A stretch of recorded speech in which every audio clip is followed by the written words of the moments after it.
नाना पटोले ने शरद पवार की उक्त भविष्यवाणी पर प्रतिक्रिया व्यक्त की है, जिसमें उन्होंने कहा है कि क्षेत्रीय दलों का कांग्रेस में विलय होगा। कई क्षेत्रीय दल भाजपा से तंग आ चुके हैं और इसलिए वे कांग्रेस को एक विकल्प के रूप में देख रहे हैं और शायद यही कारण है कि शरद पवार ने यह भविष्यवाणी व्यक्त की है। नाना पटोले ने यह भी राय व्यक्त की है कि उन्हें भी कांग्रेस पार्टी श्रेष्ठियों का सम्मान करना चाहिए। राहुल गांधीजी आता पुण्याला येऊन गेले म्हणतात, त्यावेळेसच मला ते सांगत होते की देशभरामध्ये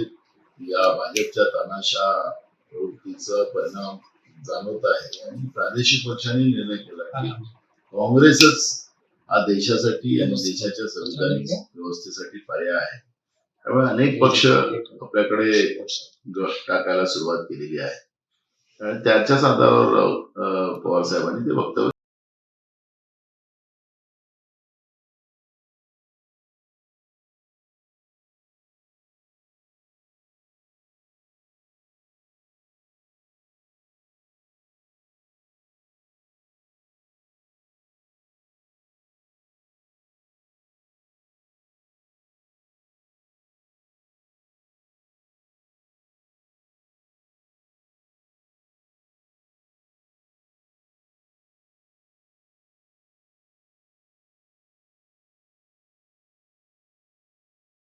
Four 6 9